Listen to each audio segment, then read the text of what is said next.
Greetings. Welcome, students, to the course Biological Psychology. The In this final video of this course Biological Psychology, Lecture 16, I will explain you the mental illness. So let's start this video with the meandering search for the roots of mental illness.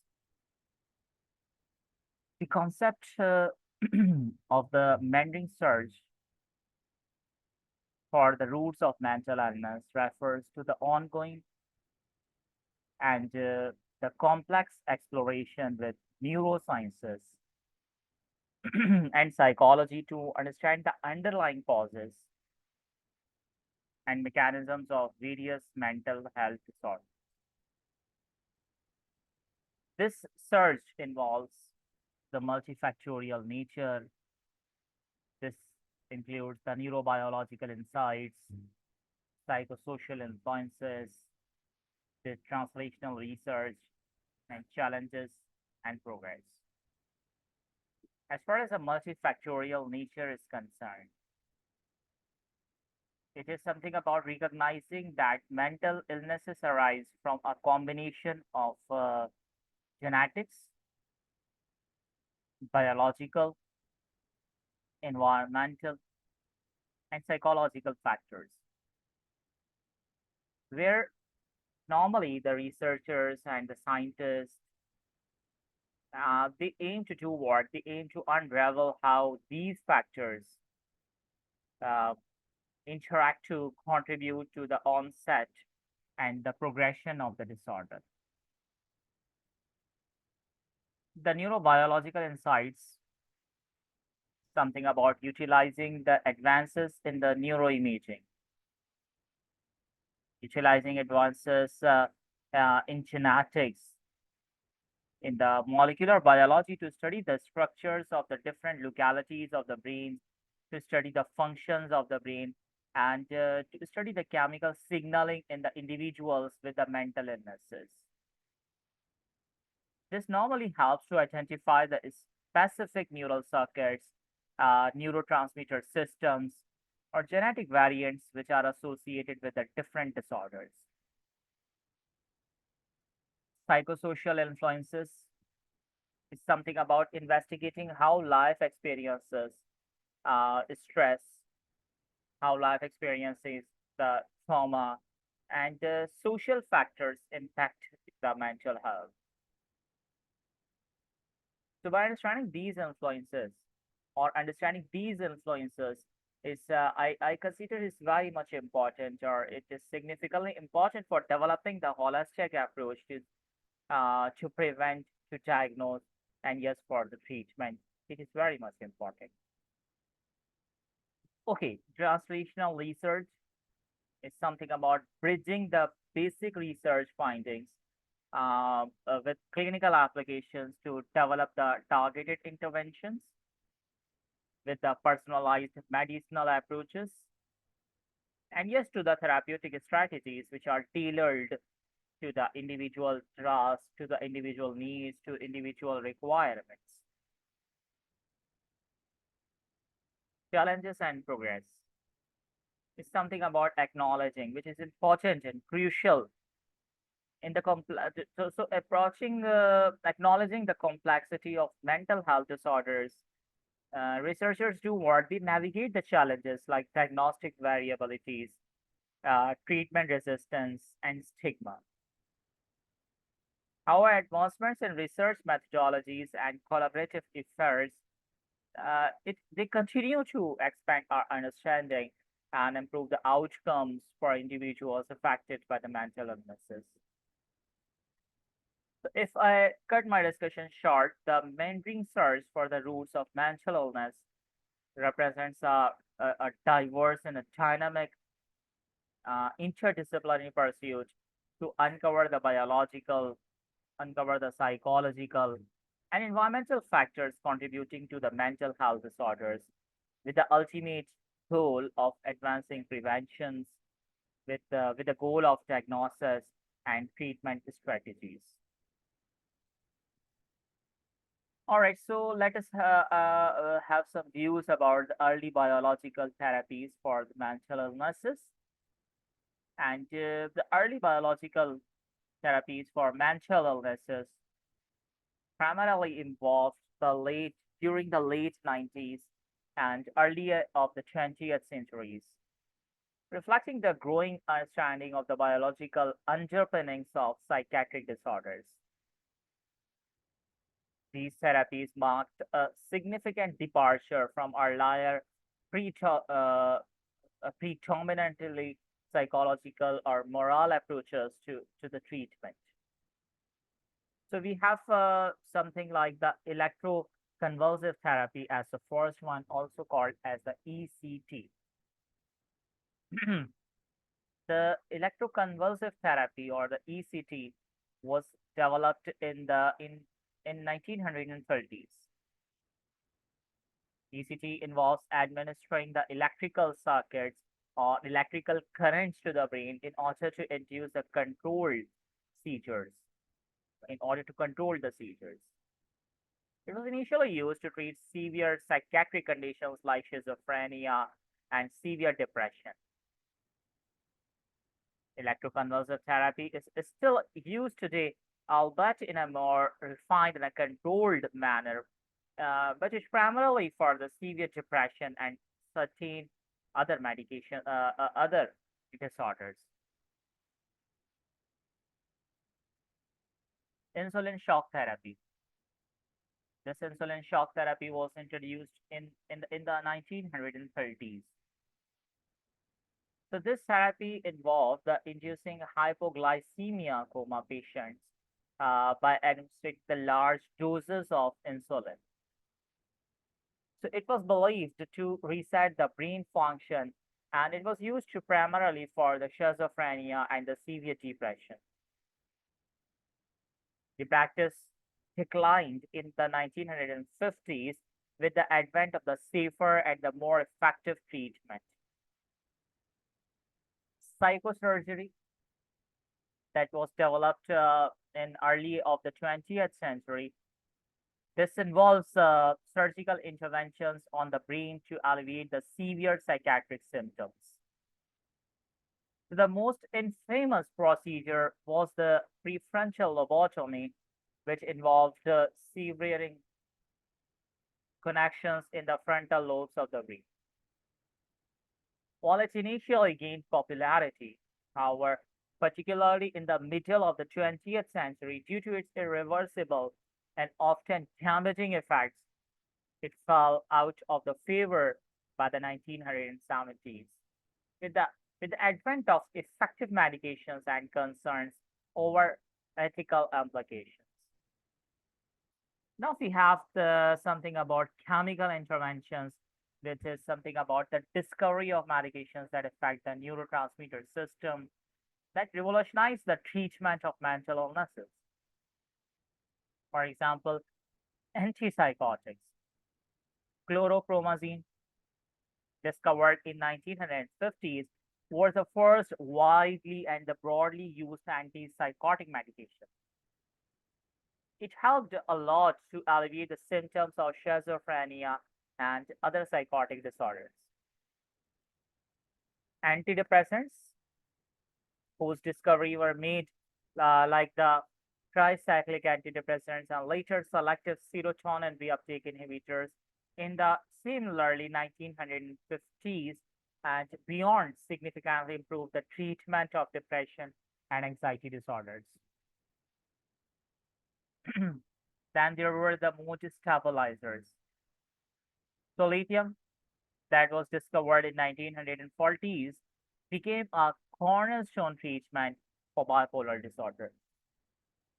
So these early biological therapies represented important milestones in the treatment of mental illnesses, moving away from purely psychological or moral approaches towards interventions that directly targeted biological mechanisms underlying the psychiatric symptoms.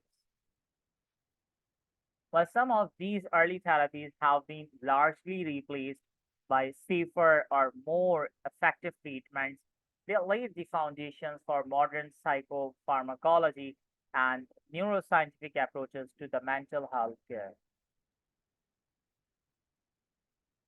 Contemporary mental health classifications refers to the system and the frameworks which are used to classify and diagnose the mental health disorders in clinical practices and research. However, importantly, the two primary classifications which are widely used even today are the Diagnostic and Statistical Manual of Mental Disorders and the International Classification of the Disease.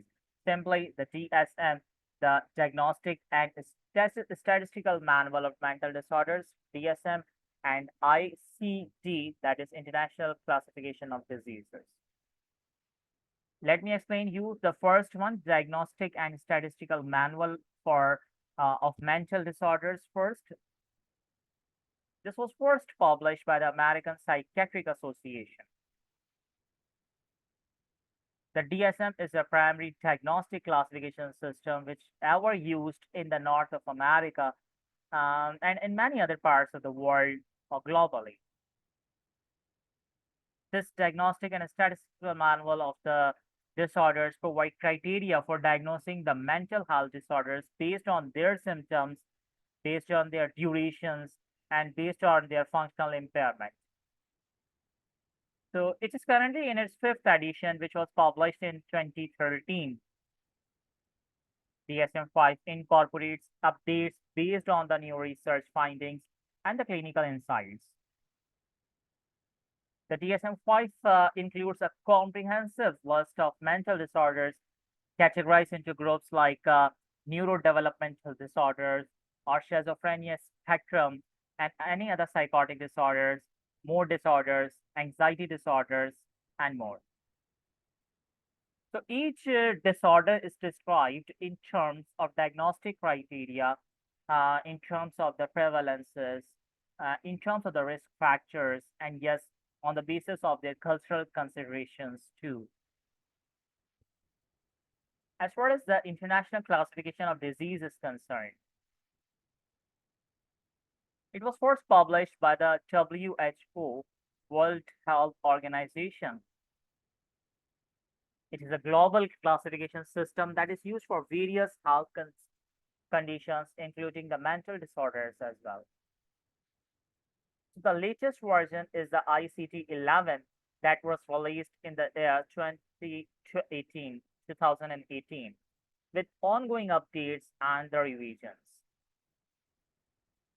ICD-11 includes a section that is specifically dedicated to mental, dedicated to the behavioral and the neurodevelopmental disorders.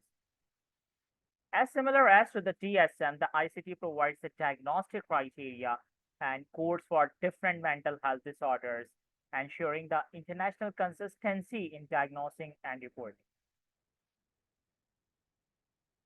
So the key features of the contemporary classification is something about both DSM-5 and ICD-11 emphasizes a multi-axial approach, considering not only the presence of symptoms, but also the impact on functioning, impact on severity, and any contributing medical or psychosocial factor.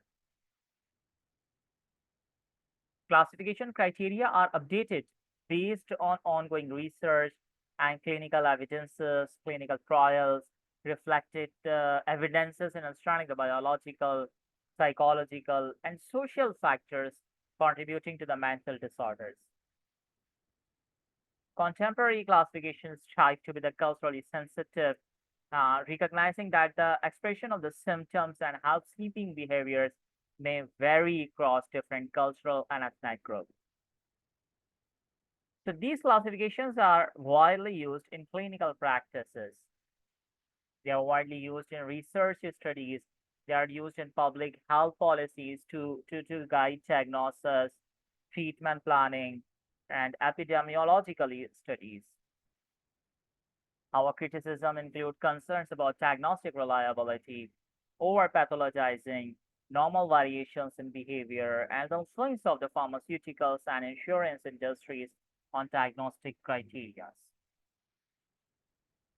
So, in short, contemporary mental health classifications such as the DSM-5, ICD-1, 1 provide structured framework for diagnosing and categorizing the mental health disorders, facilitating the communication among the clinicians, researchers, policymakers, while continually evolving to incorporate the new knowledge and perspectives in the field of psychiatry, in the field of mental health.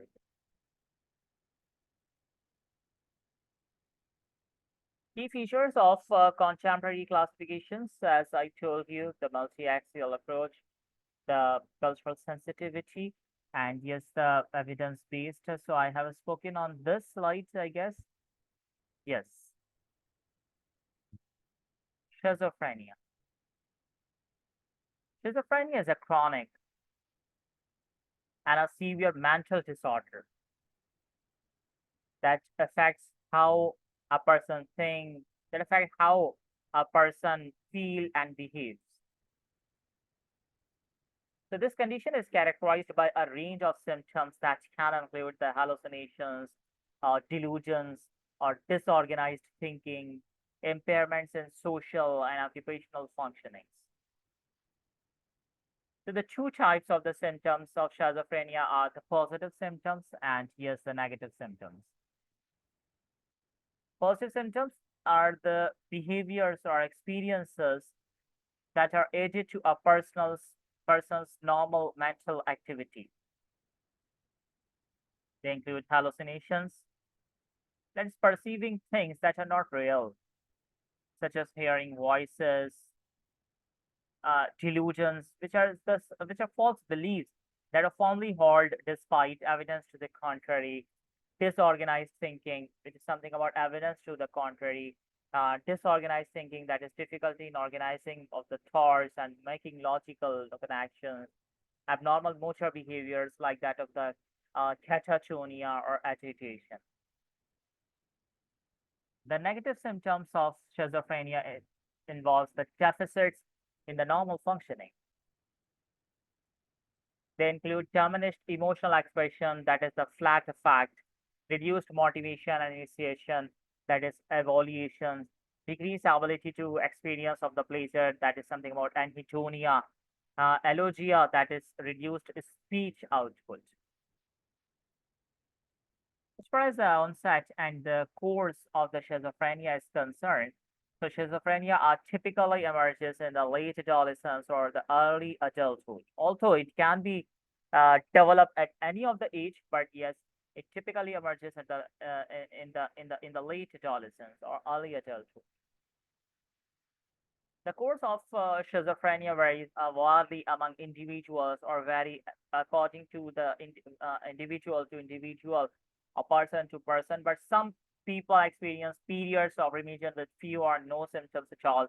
However, others have chronic symptoms that require ongoing treatment and support. Etiology.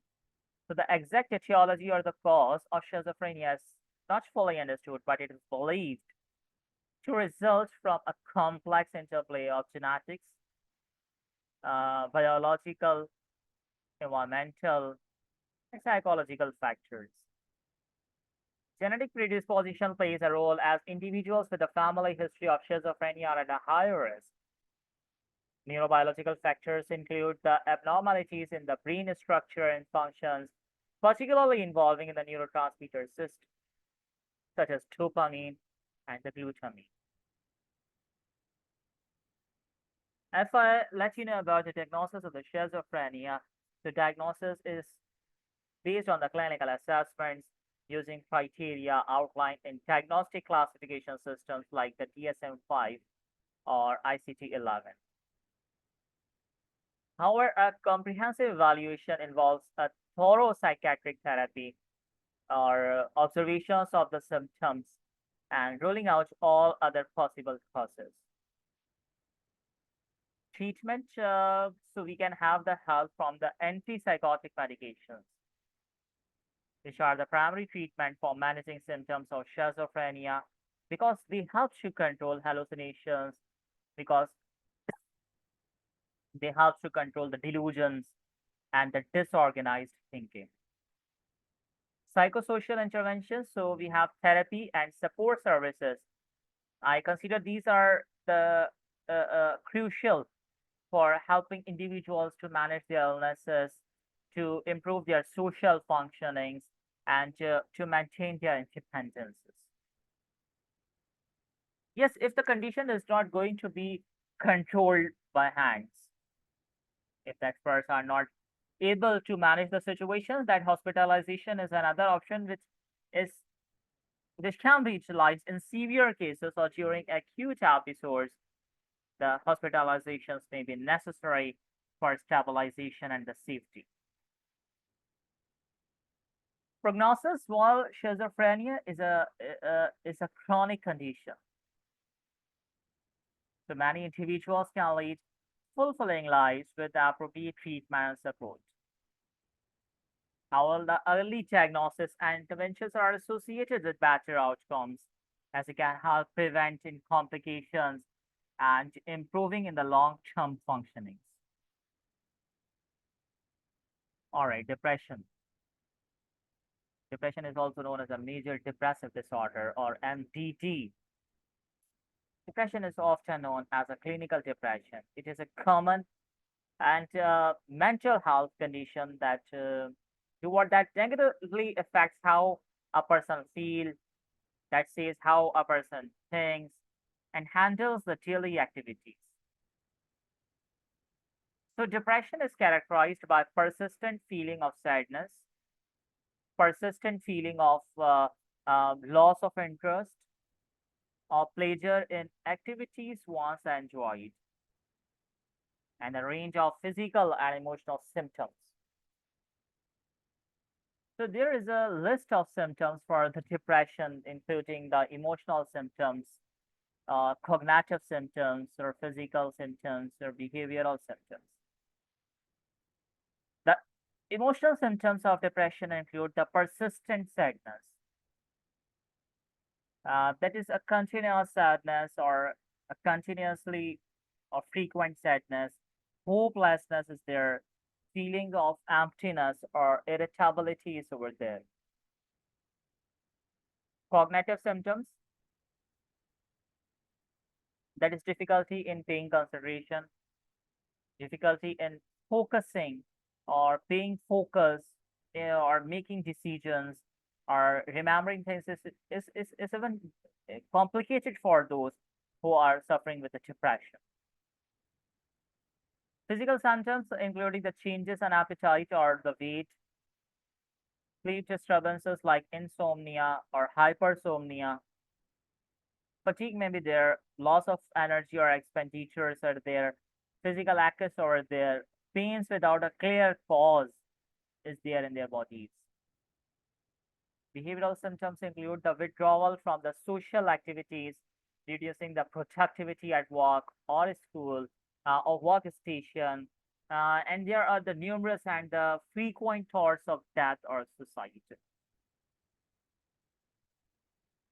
As far as the types of the depression are concerned, so there are three types of the depression, including the major depressive disorders, persistent depressive disorder, or other specified and unspecified depressive disorders. First one, major depressive disorder, characterized by the episodes of severe symptoms that interfere with the daily life and they last for at least 2 weeks. The persistent depressive disorder, called as the dyspnea, is a chronic form of the depression that lasts for at least 2 years, with milder but longer lasting symptoms as compared to the major depressive disorder. The other specified and unspecified depressive disorders include the depressive symptoms that do not meet the full criteria for MDD or dyspnea but still cause significant distress or impairment.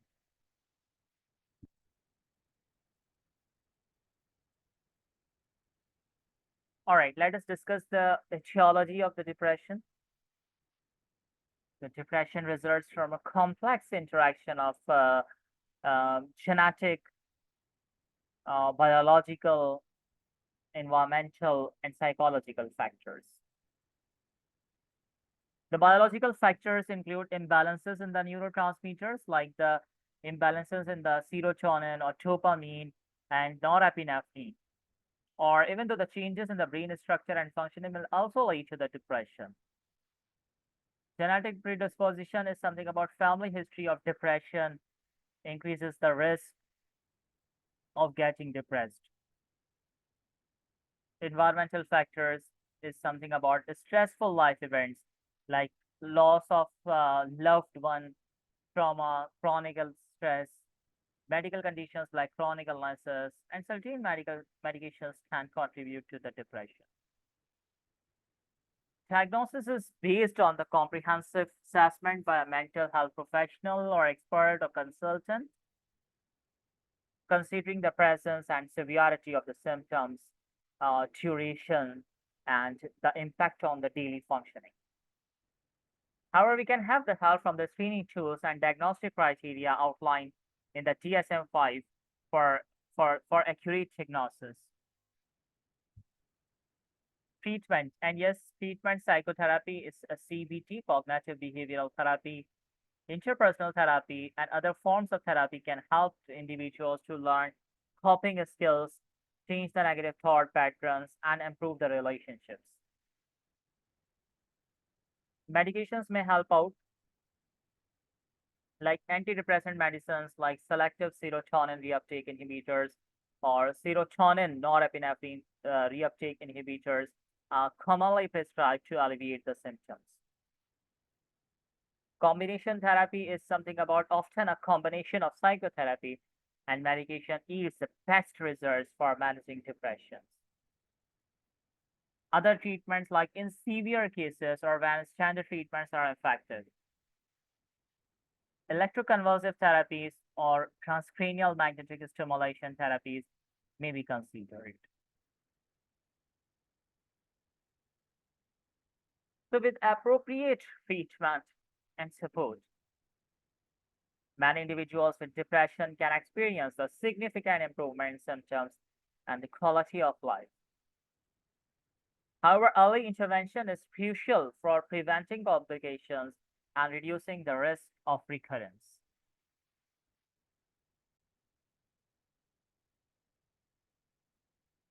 All right, the bipolar disorders. Bipolar disorders is formally known as a manic depressive illness.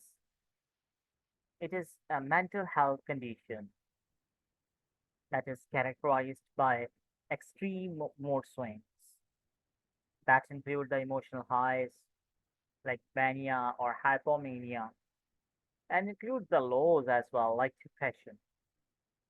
So person can have a sudden mood swing or the mood swings are frequent and they are extreme in nature. Like say for example, someone was having high and all of a sudden is feeling low, or a person was feeling low and all of a sudden is feeling high. It affects how a person thinks, it affects how a person behaves and how he functions in daily life. As far as the types are concerned, so it has three different types like bipolar 1 disorder, bipolar 2 disorder, or cyclothymic disorder. Bipolar 1 disorder involves episodes of mania and often severe depressive episodes. Manic episodes are characterized by the elevated moods, by increased energy, racing thoughts, and risky behaviors. Depressive episodes involve a persistent feeling of sadness, or there is a feeling of hopelessness, like the person has lost all of his hope, has lost all of his interest, and the person has no positive vibes or feelings, and he is now not going to give his energy or his input in any of the positive tasks, in any of the positive fields or works. Bipolar 2 disorder is characterized by episodes of hypomania, as it is less severe than the full mania and depressive episodes. Hypomanic episodes are similar to manic episodes, but they are less intense and typically less disruptive to the daily life. Cyclothymic disorders involves period of hypomanic symptoms as well as the periods of depressive symptoms that last for at least 2 years. Like there is one area in children and in adolescents.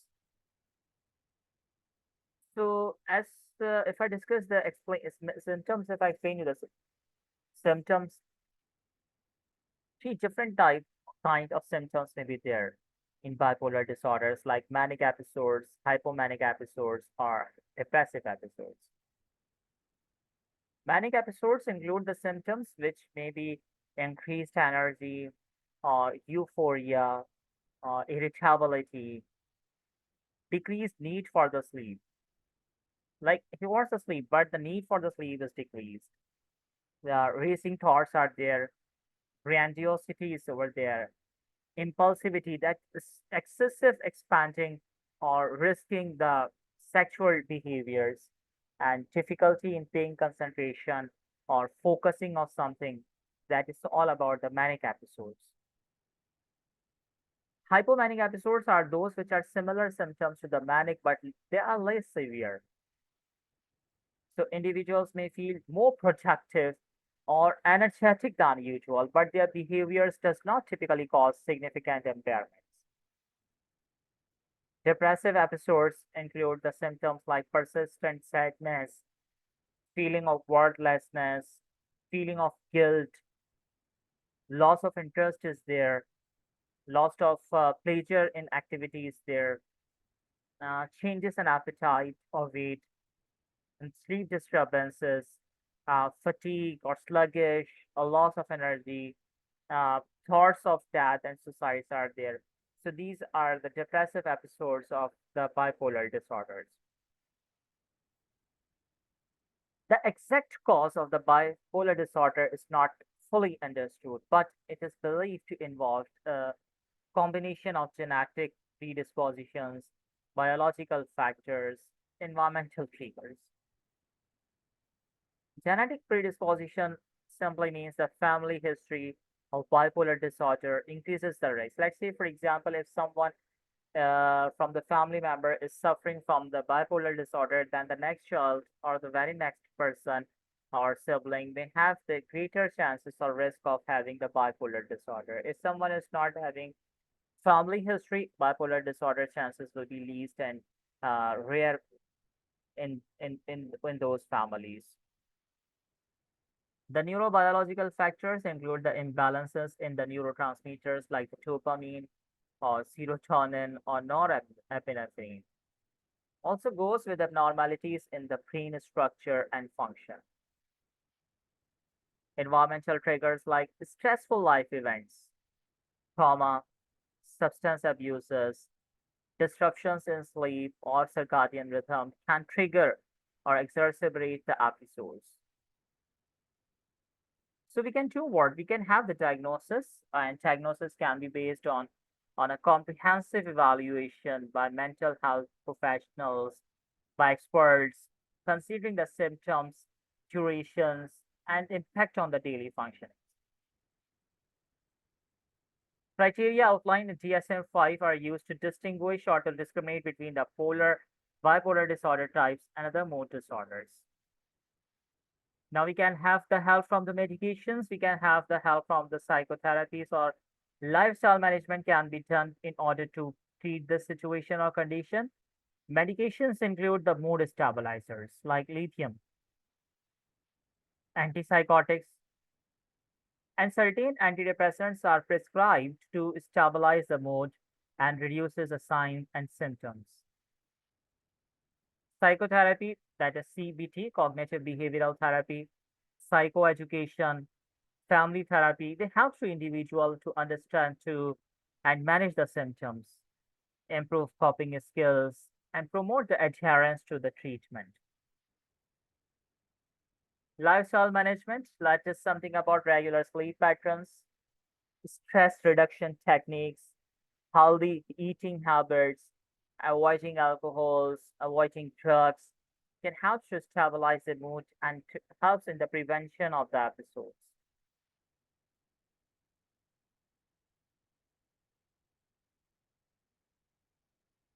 Prognosis. Bipolar disorder is a chronic case, is a chronic condition. But by the help of the proper treatment, support, many individuals can manage their symptoms effectively and can lead to the productive lives.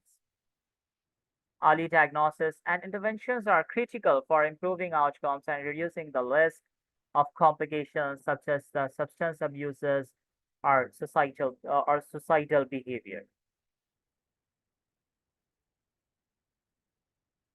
Anxiety disorders are a group of mental health conditions which are characterized by excessive fear, anger, worry, anxiety that significantly impacts a person's personal life.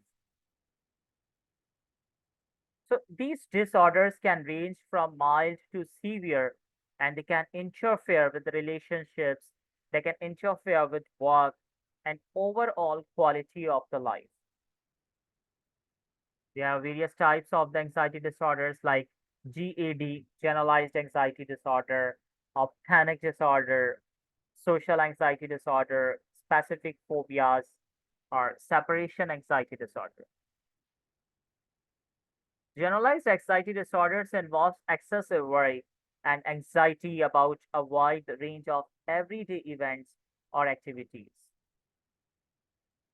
So individuals with a generalized anxiety disorders often anticipate disaster and may be overly concerned about their health, about their works, about their family, and the other issues. Panic disorders are characterized by recurrent panic attacks, and these panic attacks are sudden and intense periods of fear or discomfort. Panic attacks may include symptoms like the rapid heartbeat, like sweating or trembling, shortness of breath, feeling of impending down. So these are the signs of panic disorders. Social anxiety disorder simply means the social phobia involves intense fear or anxiety about social situations where individuals may be scrutinized or judged by others. This fear can lead to avoidance of social interactions and the significant distresses. Specific phobias where the extreme fear or anxiety about specific objects or situations like height, like flying, animals, or blood. So exposure to phobic stimulus can trigger the intense fear and the avoidance behaviors. Separation anxiety disorder that typically diagnosed in children. This disorder involves excessive fear or anxiety about separation from attachment figures, leading to the distress or impairment in daily functioning. As far as the symptoms of anxiety disorders are concerned, so symptoms of anxiety disorders may be emotional symptoms or the physical symptoms or the behavioral symptoms. Emotional symptoms include the excessive worry, fear, or apprehension. Feeling restlessness may be there or on an edge, difficulty in paying concentration or focusing something or controlling worries are there. The physical symptoms include the muscular tension, trembling, sweating, dizziness, rapid heartbeat, shortness of breath, difficulty in breathing, gastrointestinal discomfort, or headache. Behavioral symptoms include the avoidance of feared situations or triggers, ritualistic behaviors, and obsessive compulsive disorder, or seeking reassurance from others.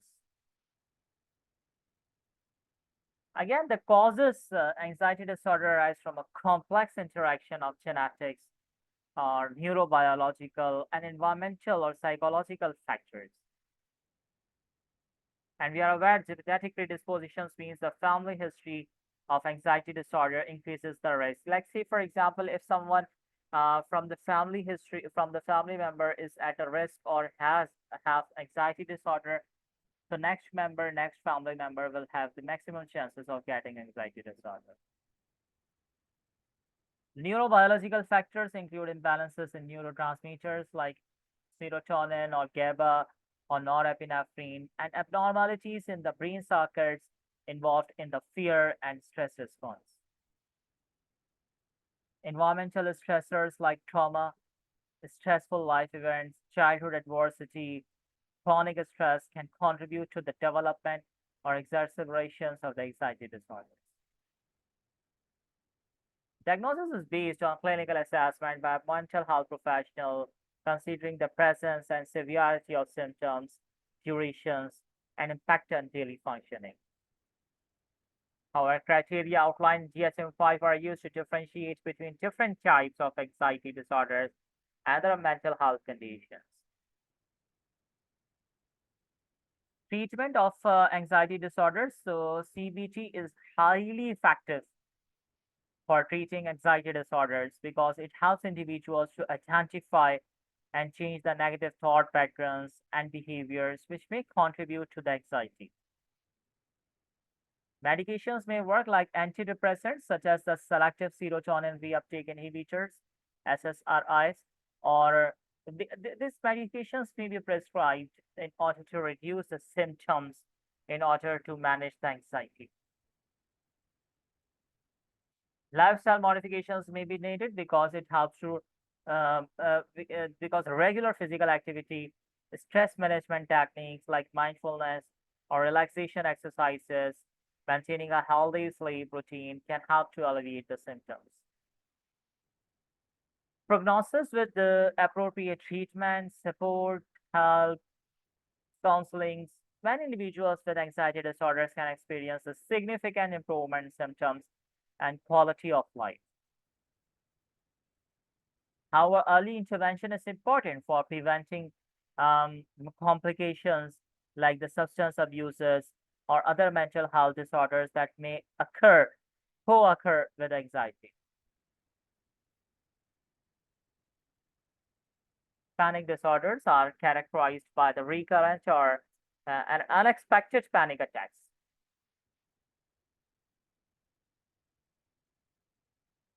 These are the sudden periods of intense fear or discomfort that reach a peak within a minute. So panic attacks can be triggered by specific situations or can occur unexpectedly. So individuals often fear having additional attacks and may avoid places or situations where panic attacks have occurred before. So the signs and symptoms during a panic attack include the rapid heartbeat, maybe the sweating, trembling, shaking, shortness of breath, difficulty of breath, choking, feeling of choking, or chest pain or discomfort, nausea, abdominal distress, pain, dizziness, lightheadedness, derealization, depersonalization. So these are the simple signs and symptoms of the panic disorders. Now the question arises how to treat the situation. So we can have the help from the CBT because it helps individuals to identify and change negative thought patterns and behaviors associated with the panic attacks. Medications like selective serotonin uptake inhibitors, reuptake inhibitors, or benzodiazepines may also be prescribed to alleviate the symptoms. Social phobia or social anxiety disorder.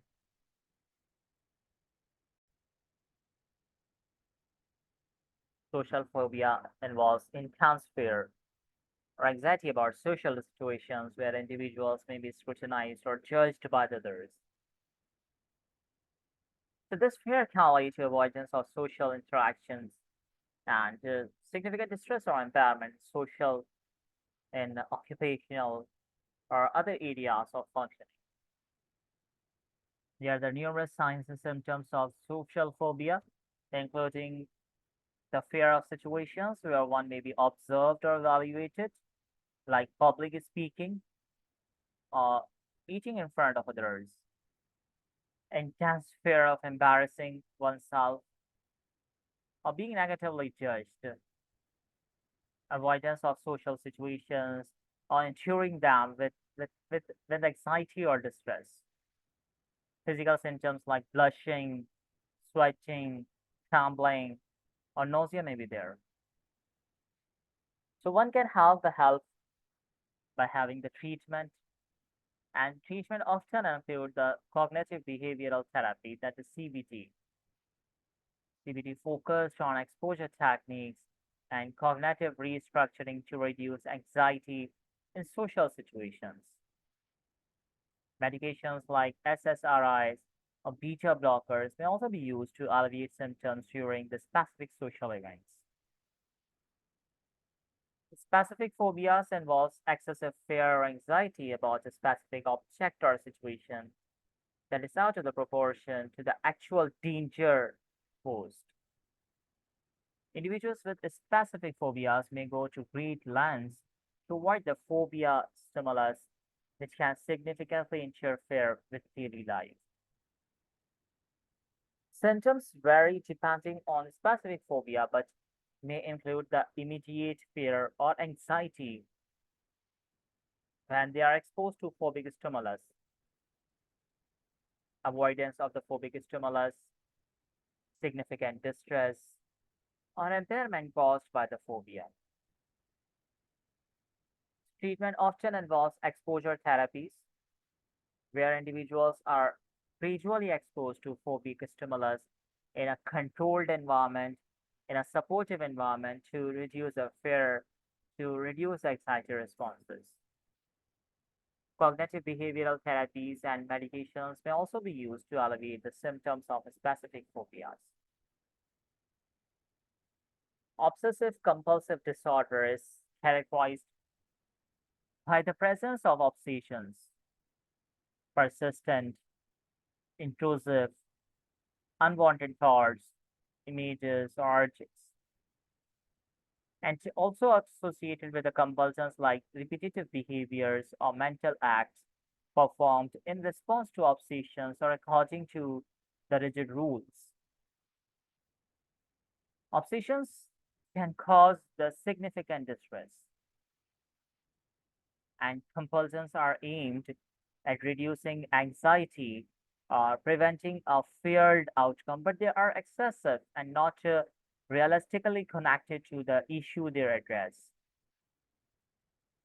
So again, there is a list of signs and symptoms of obsessive compulsive disorder that include the fear of contamination, fear of there is a doubt, aggressive thoughts, aggressive behaviors. What compulsions can include the repetitive behaviors of washing washing hands again and again by checking the door if it is closed or not, checking the lights again and again, taking each and every small objectives or small article, counting again and again, counting the currencies, counting the objects, counting the things repeatedly, or mental acts like praying again and again or repeating words silently. Treatment can be done by having the help from CBT, cognitive behavioral therapy, and specifically exposure to and response prevention, that is ERP, to help individuals confront and reduce their obsessive fears and compulsive behaviors. Medications like SSRIs or tricyclic antidepressants may also be prescribed to alleviate the symptoms of OCD, that is obsessive compulsive disorder. Post-traumatic stress disorder can develop after exposure to any traumatic event, any accident, any injury, or I can say where the individual experienced or witnessed actual or threatened death, or any serious injury or any sexual violence.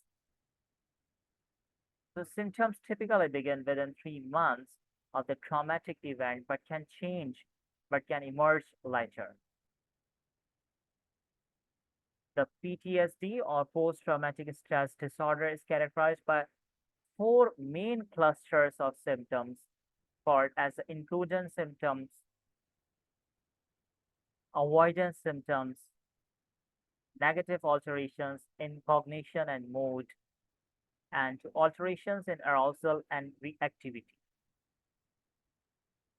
So as I told you, symptoms include the intrusive memories or distressing dreams related to the traumatic event, or any flashbacks, avoidance of reminders of trauma, negative changes in the mood and thoughts or beliefs like guilt or blame something. Heightened arousal symptoms like hypovigilance, irritability, or exaggerated startle response, significant distress or impairment in social, occupational, or other areas of functioning. When it comes to discuss the treatment, the treatment typically include the trauma-focused psychotherapies like the cognitive processing therapies, not the cognitive behavioral therapies. Cognitive processing therapies or eye movement desensitization and reprocessing, called as EMDR, eye movement desensitization and reprocessing, aimed at processing the traumatic event and reducing the symptoms.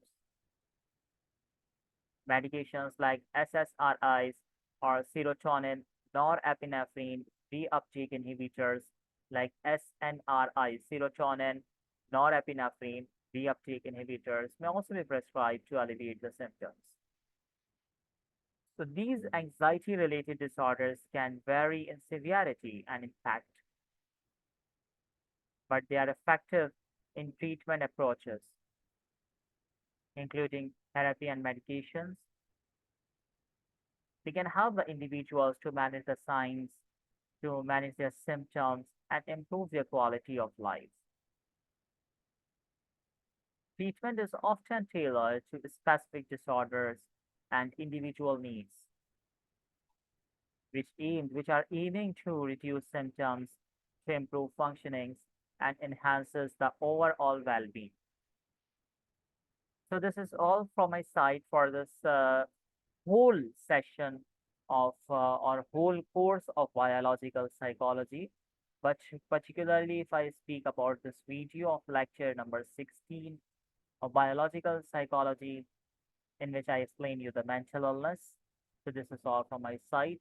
I'm just going to give you the go through of this session of lecture number 16. What I explained you in this video, I told you about the meandering search for the roots of mental illness, with something about ongoing and complex exploration within the neurosciences and psychology. This accounts for the multifactorial nature, the neurobiological insights, the psychosocial influences, translational research, challenges, and progress. When I done with that slide, I open this one and I'll let you know about early biological therapies for mental illnesses. And I told you the positive and negative impacts of all these therapies, and why these therapies are not applicable today. I gave you the reasons as well. So the therapies which I explain you in this video include the electroconvulsive therapy, insulin shock therapy, I explain you, psychosurgery, I explain you, and then I told you about the chemical interventions. Contemporary mental health classifications, and in which I explain you the two important classifications. One is diagnostic and statistical manual mental disorders, for the DSM, and the DSM, which is DSM Volume 5, is applicable even today. Along with that, I gave you the the characteristics or features of ICD as well, which is International Classification of Diseases. So I explain you the features, I explain you the introduction of both of these two disease classification management programs. Then we have our eyes towards the features of contemporary classifications, in which we have been through the multi-axial approaches, evidence-based, cultural sensitivity, and so. Next, my slide was on schizophrenia. I explained you what schizophrenia is, what are the signs and symptoms of schizophrenia, and which I explained you they normally classify the symptoms of schizophrenia into the two types, into the positive symptoms and into the negative symptoms as well. Then I explain you the onset and the course. I explain you the causes of this schizophrenia as well. Diagnosis of schizophrenia was explained later. Treatment was then justified with the help of the prognosis. Next slide was on the depression, and it is often known as the MDD or the clinical depression, that is a major depressive disorder. So yes, on this slide, we had our eyes or views on the various symptoms like emotional symptoms, cognitive symptoms, behavioral symptoms, and physical symptoms. I also tell you about the types of depression, that is major depressive disorder, MDD, persistent depressive disorder is a type 2, or other specified and unspecified depressive disorders. Also, we have been through the causes of depression, diagnosis, and treatment. And treatment is almost the same in all these mental illnesses, that can be done by the help of the psychotherapies or medications or combination therapies or behavioral therapies can be opted. Then I'll let you know about the bipolar diseases or bipolar disorder. I explain you the types of bipolar disorders, that is the type 1, type 2, and cyclothymic disorder. Symptoms were explained by me. Yes, the manic episodes, the hypomanic and depressive episodes were explained.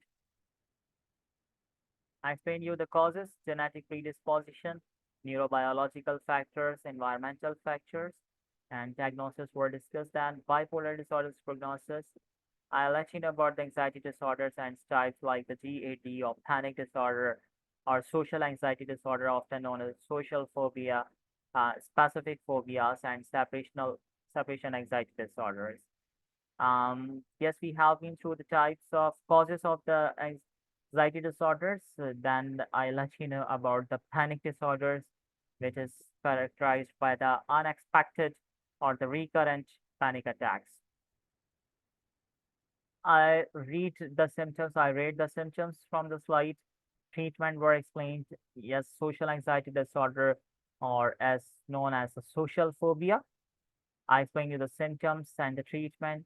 Then we were on the specific phobia. Specific phobia, maybe phobia for any danger, for any situation, for any object, for anything, or any kind of a species. I'll let you know about the symptoms and the treatment were explained. And finally, no, not finally, obsessive compulsive disorder. Then I'll let you know about it is characterized by the presence of obsessions and compulsions. So these are the two terminologies, obsession and compulsion. I'll let you know about the symptoms, and then treatment were explained. And finally, this was a slide that is post-traumatic stress disorder. And in this post-traumatic stress disorder, I'll let you know about that. It is because of the exposure to a traumatic event where the individual experiences any threatening event or threatening life causing injury, serious injury, severe injury, or sexual violence. So if these kind of episodes are reported, so a person may have the condition like PTSD.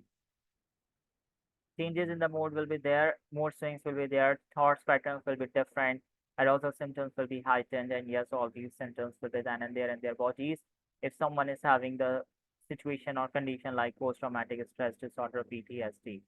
Again, the treatment remains the same, that we can have the help from the medications, and we can have the help from the treatment from the therapies. We can have the help. So this was a final slide from my side, and yes, by the end of this video, I will be here concluding this lecture number 16 of biological psychology. Not only this lecture, but the whole course has been ended up now, and the 16 videos of this whole course biological psychology are ended. So now I'm on the last slide, and I'll be here to wishing you nothing but the best. So thank you so much to view this video. Good luck from my side. Take care. Greetings.